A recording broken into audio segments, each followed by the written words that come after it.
Guys, welcome back to some more AFK Arena. Today we're on the YouTube account and we are going to be breaking down an engraving tier list that I made over on TierMaker. Now, one thing to note is with the engraving, guys, it is very subjective when it comes to the heroes. So even looking at a couple of the different factions that I do have in here, there are specific heroes that I did engrave. There are several in here that I actually have not, because again, looking at the tier list, looking at the priority, looking at the utility of a lot of these different heroes, some of them do need the engraving to fundamentally work. Some of them not so much, again, kind of based on the build. So let's go ahead and break down this tier list and I will show you my thoughts on exactly where these heroes are going to fall.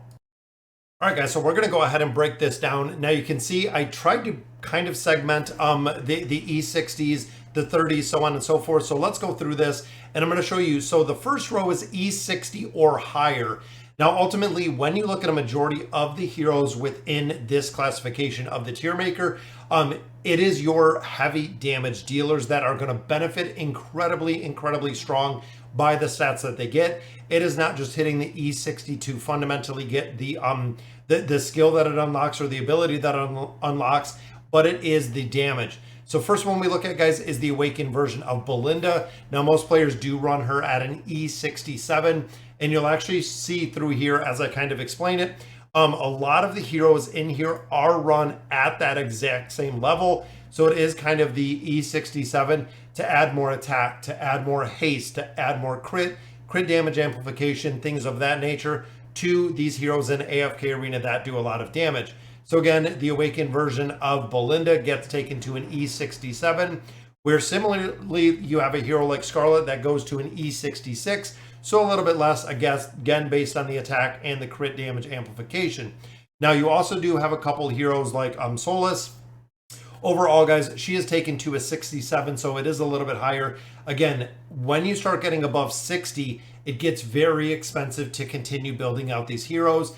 Me personally, I only have, I believe, the awakened version of Belinda, Solus, Brutus that are built past that E60, again, fundamentally just for the stats. So looking at a couple other heroes, guys, the awakened version of Athalia, again, damage dealing in there very high, building up to a 67 or a 68. Looking at Matria in here, kind of similar, building up to a 67. Even the awakened version of Brutus in here, guys, building up to a 68. Matria, yep, 68 on that one. Looking at heroes like Oden, again, a major contributor, major damage dealer, E67 on there. Even looking at Thane, again, a 67. Baden, 67. Mulan, again, a little bit higher with Mulan, again, just kind of based on the damage. They actually take her to a 67 as well. Now, the original version of Taylene. Now, this hero is very specifically built with orthos, which honestly, we have seen it in this round of the Cursed Realm. The awakened or the original version of Taylene actually being utilized within there. Now, overall, this hero you want to build out to make sure she is in the absolute position to be the strongest hero within the formation. So a lot of players, including myself, take the signature item much higher. We add the furniture past that 9 of 9, so we actually strengthen the furniture past that 9 of 9, and we also take the engraving over that E60 mark to ensure the original version of Taylene is the strongest hero within the formation. Not only the damage that she is putting out, but also, again, just making sure that she is the sole strongest hero within AFK Arena, which, again, makes a really big difference when you look at the tier list, because if she is not the strongest hero within that team comp, fundamentally, she is not going to work. So most players build her out to an E65, 68, even a 72, because remember, she is one very specific hero that is based on, I believe it is the HP that bases the damage with her. And again, pretty unique build with her. But overall, you want to build her out and you want to build her out so she is the absolute strongest. Not really worried so much about the attack, but more focused on the HP that she does get. And the final one we have in here, guys, is the original version of Athalia. Not seeing as much play recently, but still does an incredible amount of damage within AFK Arena. Now, looking at our E60 slot, now when you look at this, the E60 for these heroes are pretty much mandatory when it comes to AFK Arena when you look at a ton of different game modes. Not only, again, the stats that it does add to these heroes, but it is the E60 ability that they do possess, which makes them really, really strong within this game mode. Now, looking just running through a couple of them, guys, Neve, of course, with the E60, that is what buffs the summoners, making her viability literally go through the roof. Grez shields the minions at the E60, which again is huge when it comes to the buff. Even looking at Halos, Halos does provide the energy regeneration at that E60. Looking at Mishka, the shielding and the healing aspect does come in with that E60 engraving.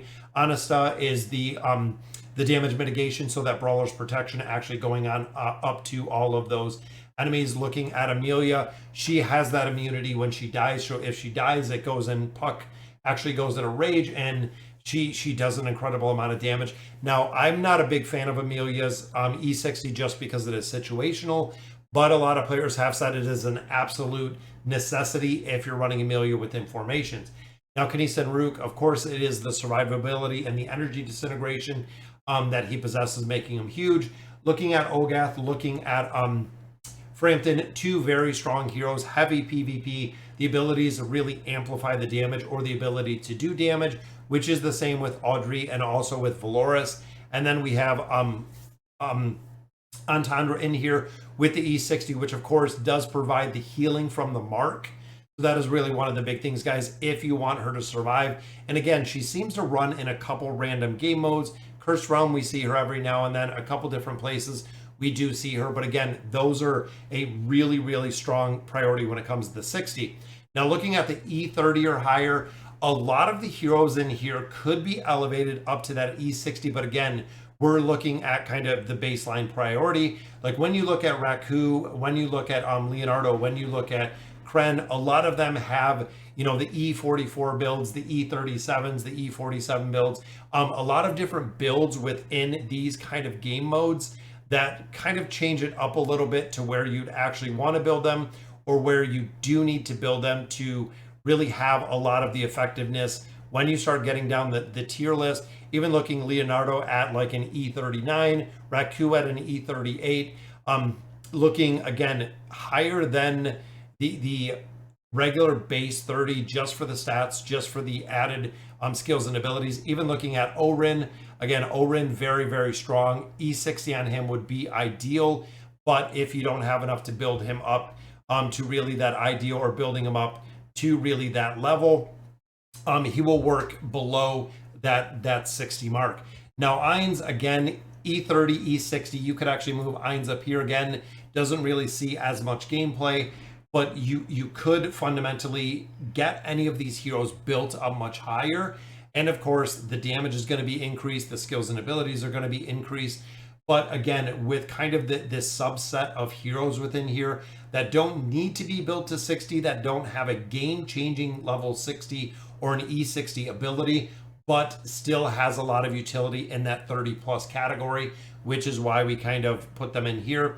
Even looking at Tarnos, looking at Geralt, looking at Curcio, again, the E60 on them would really be beneficial, but we're looking at kind of the priority tier list of heroes you want to build up. And again, looking at a lot of the damage dealers in here, the Awakened heroes take priority. Rem, you know, takes priority. Oden in there, Mulan definitely takes priority with those E60s. Even looking at the damage dealers within that E60 rank, take a little bit of a higher, faster priority than we see with this E30 or higher rank. Now, looking at just the regular E30, now a lot of these heroes are very strong with the E30, and a lot of them, really the E30 is all that they need. We don't see a big push again for some of their abilities. For instance, Silas, he has a little bit more of a healing. The E60 on him, of course, is going to be a little bit more damage mitigation, but the base skill has the damage mitigation. Now, looking at Joan, she's another hero that is kind of debatable. The E30, of course, allows her to buff up the teams. Same with Estrilda, the buff duration actually goes up. Same with Damon, the duration, the damage overall goes up. But again, fundamentally at the E30, these heroes do work incredibly well, which is where we have them built. Hodgkin, Peanut, the exact same. Even if you take Peanut to 60, you get a little bit more damage mitigation, but overall not a big driving force. Now, of course, Saurus as a boss killer, the E30 will provide a little bit more damage from his skills. Not a huge priority in there, but there's some heroes like Sonya and Salakai, that the E30 is super beneficial for them, that without the E30, their utility goes down a lot. Even looking at Feral guys, the plus 30 does extend his stun duration, so that terrified duration goes from 3 seconds to 4 seconds. Even Baba Yaga, you could build the E30 or higher category with her, building her past the E30, but you definitely want to fundamentally get these heroes to the E30 to unlock that ability. Even looking at Tresnar guys, now his 60 gives him a 100% frontal immunity, which I believe that without the E60, it's at like a 70% frontal immunity. Again, kind of situational in that. And then of course we have Gideus in here coming in at that E30. And then little to no engraving. There's a lot of heroes in here that could benefit from a little, like even the Thorn Cheese. A lot of players do the plus 11 or the 11 engraving. Even Isolde doesn't see a lot of utility anymore, but if you do buff up some of his strength nodes a little bit better, and then of course the crowd controlling aspect or the damage aspect that we have with Iran in there. And one thing that we did want to talk about is Damia. So Damia is already showing a lot of promise, guys, right into this E60 or higher. Unfortunately, I did not have an icon for her as of yet. But again, Damia would be in the 60 and higher. Checked and looked at the formations that in season was running. A couple other players said with the buffs that the hero provides, it is huge. And they are actually running Damia right now with Rem. Again, Rem does an insane amount of damage. You buff that attack up by a 50% buffer. And even running Grez, so they're actually running Rem with Grez within the curse realm right now with Damia as the buffer. Damia not doing a lot of damage, but the amplification factor that she carries makes this E60 or higher. And again, we're not going to get into the insight that she has. But then you look down here, guys, at the not needed, really with the engraving. A majority of these are older heroes.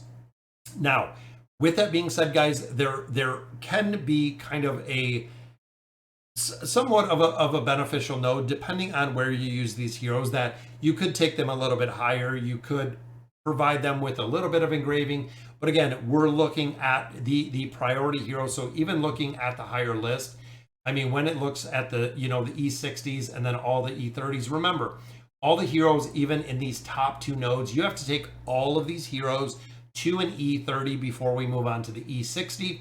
All of these heroes to an E30 or higher as well, which is an absolute insane amount of mats. So again, when you get back here, could Desira, could Merlin, could a couple other heroes benefit from a little bit of engraving? The E30, yes, absolutely. There are heroes in here that could absolutely benefit from the E30 engraving or the E60 engraving, just for the damage, just for the utility, just for a couple other factors. But is it really a big priority within these heroes? Not really so much. There's, again, kind of a driving factor. And if you look, even some of these rows, guys, majority of the heroes do not fall very high at all within anywhere in the tier list. Even the original version of Thane, I believe at this point, has been completely replaced. I know his 30960 build out was pretty solid for a while, but again, it has kind of gotten replaced. And even a lot of these heroes benefit insanely a lot by signature items, or they benefit a lot when it comes to the furniture. But when it comes, again, for that extra tier of adding the engraving in there, I really wouldn't focus on it or build them out. Again, if you have all these heroes built, build out whoever you use. They're going to work for the faction towers. They're going to work for the celestial, the hypogen towers, based on the build and really building them out. Sorry, guys. So that'll do it for the engraving tier list. A ton of players have been asking for this. So I hope it does really help and it is beneficial. Now, a lot of these specific heroes, guys, I did build out in the YouTube shorts. So if you check out the YouTube shorts, I have pretty much all of the A, B, C, S+ tier heroes built out with these very, very specific engraving, which this video would be 2 hours long if I went through it. So when I talk about, when we talk about the awakened version of Belinda or Rem being at an E67 engraving, or even higher, you can go and see the specific nodes that we are engraving within those heroes, within those short videos. I'm going to do one for Demia actually a little bit tonight to show kind of the build out of where players are building her. But overall, again, we have, I believe, all of these heroes built out in those YouTube shorts. So if you look through them, find out the hero or look at the hero that you're building, see exactly where we're building them out so you can kind of make note of it. And that's what I do, guys. I have a pen and paper right next to my computer. We build out and really understanding how these heroes are built out and fundamentally how they do work. So again, guys, that'll do it for today's video. Let me know in the comments what you guys think. And as always, thank you guys for watching.